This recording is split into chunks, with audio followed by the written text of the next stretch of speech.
नमस्कार। आपको बता दें कि अविनाश आनंदा और उनकी बहन ने अपनी 78 वर्षीय मां की सपनों को साकार करने के लिए ठाणे मुंबई में एक भव्य कार्यक्रम का आयोजन किया, जिसमें कई जाने मानी हस्तियों ने शिरकत की। कार्यक्रम में बेटे ने कहा, मेरी मां को लिखने का शौक था। उन्होंने कागजों पर कुछ कविताएं लिखी थी। जब मैं अपनी मां से उन कविताओं के बारे में जाना तो उन्होंने इच्छा व्यक्त की कि मेरी किताब छप जाए तो मुझे खुशी हो। इस बात को सुनकर अविनाश आनंदा ने अपनी मां के सपनों को पूरा करने का प्रण लिया और लगभग 30 कविताएं जो उनकी मां ने लिखी थी उन्हें प्रकाशित करवा दिए। मीडिया से बात करते हुए उन्होंने बताया कि लोग अपने माता पिता के मरने के बाद तस्वीरों के सामने उन्हें याद करते हैं, लेकिन जीते जी जो बेटा या बेटी अपने माँ बाप के सपनों को पूरा करता है उससे माँ बाप को बहुत खुशी मिलती है। मैंने यह किताब अपनी माँ की खुशी के लिए छपाई है। खचाखच भरे स्टेडियम में अपने सभी रिश्तेदारों यार दोस्तों के सामने जब माँ द्वारा रचित किताब का विमोचन किया गया तो वह पल खुशी के पल थे।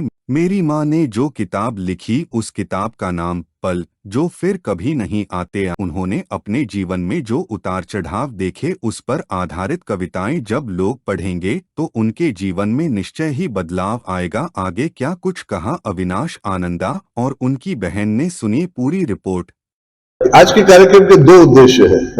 एक तो मैं कहूंगा बेटे के तौर पे मेरी माँ को सम्मानित किया जाए। हर बेटा हर बच्चा अपने माँ से बहुत प्रेम करता है, लेकिन मैं सही में ये मानता हूँ कि मेरी माँ में बहुत सारे गुण हैं, बहुत सारे कला है, बहुत बहुत क्षमता है। जो अप्रिसिएशन मिले तो वो भी बहुत प्रोत्साहित हो जाएगी और खुश हो जाएगी।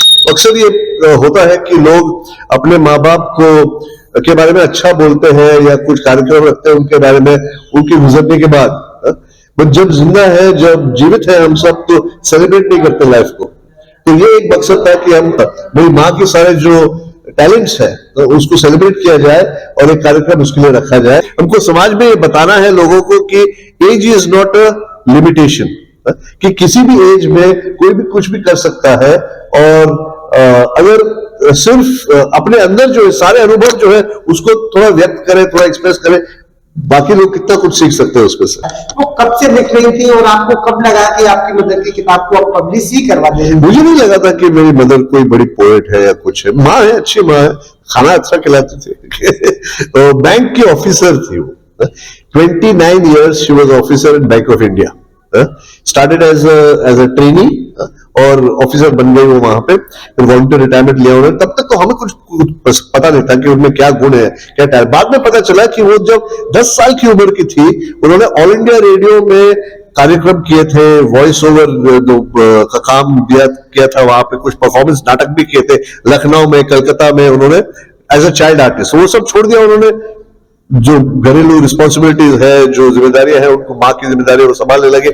फिर बाद में हमें पता चला कि ये माँ लिखती भी है, उनके कुछ कागज जैसे मिले हमें। तो उनसे बातचीत जब हुई तो ये सब उसको इकट्ठा करके एक बुक में बना के हम अभी पेश कर रहे हैं। और बाकी यहाँ पे जो लोग आए हुए हैं, ये तो बहुत अच्छा लग रहा है जिस तरह से ये पेश किया गया है।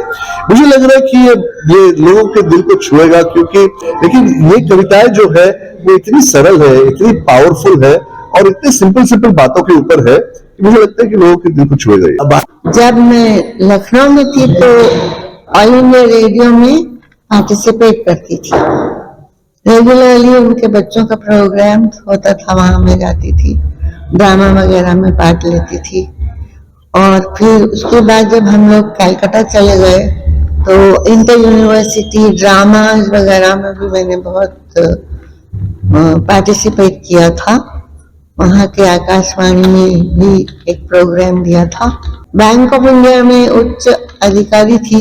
दूसरी सामाजिक रिस्पॉन्सिबिलिटी जो होती हैं उन सबको पूरा करते करते मुझे अपनी रचनात्मक क्षेत्र में मैं उतना जा न पाई। वो सारे कर्तव्य मैंने निभाए। और जब मैंने वॉलंटरी रिटायरमेंट ले लिया बैंक से, बैंक में थी तब भी मैगजीन्स में लिखती थी, रुचि थी, लेकिन टाइम न मिला। जितना कर सकी किया।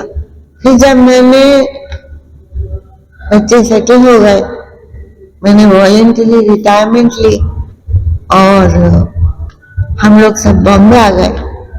मेरे बेटा अविनाश अमेरिका चले गए थे पढ़ने, तो यहाँ पर ये वेटरन सिटीजन फोरम ज्वाइन किया और कविताएं लिखना शुरू की। हम लोगों के अपने ग्रुप्स हैं जहाँ हम अपनी जिसकी जो कला होती है, कोई गाते हैं, कोई कविता करते हैं।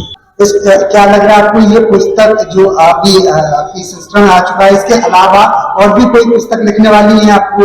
और भी कोई पुस्तक के बारे में? ऐसा है कि हाँ, मैं लिख भी रही हूँ। मैं एक्चुअली अपनी ऑटोबायोग्राफी लिख रही हूँ।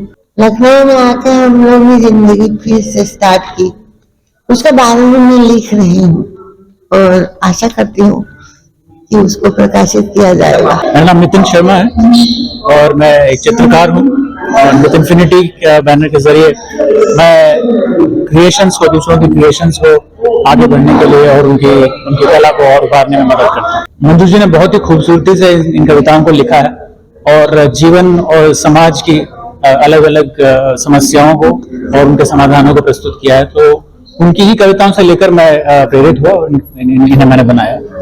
जब ये इस किताब में लिखने में आपकी क्या भूमिका रही? लिखने में, छपने में, डिजाइनिंग में आपकी क्या भूमिका है? केवल प्रकाशित करने में और इसकी डिजाइनिंग में जरूर मेरा हाथ रहा, मेरा योगदान रहा। तो इसमें चित्र लगाए गए हैं कविता के साथ में, दूसरे पेजों पे जो चित्र हैं वो चित्र सर्च आपने अपनी मर्जी से किए या किसी की राय से किए? जो भी भाव कविता कह रही थी उसी को लेकर मैंने स्केच किया है। जीवन और समाज को लेकर जितनी भी बातें हैं, जितनी भी समस्याएं हैं, व्यक्ति विशेष को लेकर जितनी भी समस्याएं हैं, उनको लेकर मंजू जी ने कविताएं लिखी और वो ही मैंने चित्रकारी में उतारा है। नमस्कार, मैं डॉक्टर विजय गजानुसला से, मैं कार्डियोलॉजिस्ट हूँ। थाना में स्थित जुपिटर हॉस्पिटल में कार्डियोलॉजी की मैं प्रैक्टिस करता हूँ और पिछले 18 साल से मैं हार्ट का स्पेशलिस्ट बोल के यहाँ पे कार्यरत। सर, आज आप इस प्रोग्राम में आए जहाँ पे एक बुक लॉन्च की गई है, तो क्या कहेंगे इस बुक के बारे में? मुझे मालूम नहीं था कि मैं अतिथि के रूप में हूँ। मैं असल में एक परिवार का मेंबर बोल के इस जगह पे आया हूँ। आज इस बुक लॉन्च की कार्यक्रम में मुझे शामिल होकर एक नया अनुभव मिला है कि ऐसे प्रोग्राम में मैं कभी आया नहीं था कि कोई बुक लॉन्च की प्रोग्राम में मुझे आज प्रथम अनुभव मिला है। मुझे बहुत आनंद हुआ। असल में एक डॉक्टर बोले तो हमारे लिए ऐसा है कि हम लिटरेचर और ये कविताएं और इस दुनिया से थोड़ा दूर रहते हैं, कि हमारा काम अलग रहता है। लेकिन बहुत आनंद हुआ इस कार्यक्रम में शामिल होके और कविताएं पढ़ के। बाकी की कविताएं मैं घर पे जरूर पढ़ूंगा परिवार के साथ, परिवार के मेंबर्स को भी, और मेरे मित्र परिवार को भी बोलूंगा कि बुक जरूर ले और कविताएं पढ़े। मैं सभी समाज के लिए एक डॉक्टर बोल के हूँ, लेकिन मैं दिल से प्रार्थना करता हूँ कि इस परिवार के हर मेंबर को लंबी जिंदगी मिले, अच्छा स्वास्थ्य हासिल हो। मैं प्रीतम और मंजू जी को तकरीबन पिछले 15 साल से जान रहा हूँ। तो आज का प्रोग्राम देख के पुरानी यादें, जो उनका नाम है पल, वो पल हमें भी याद आ गए जो पिछले उनके साथ हमने बिताए थे। अभी आपने जो वहां पे देखा, जो कुछ कविताओं को पढ़ के सुनाया गया, उसके ऊपर कुछ एक्ट भी किया गया, तो कैसे लगी आपको उन कविताओं को देख के और सुनकर? क्या आपके मन में क्या विचार है? मतलब बहुत अच्छा लगा। हमारी हर वीडियो सबसे पहले देखने के लिए चैनल को सब्सक्राइब करके दबाएं बेल आइकॉन।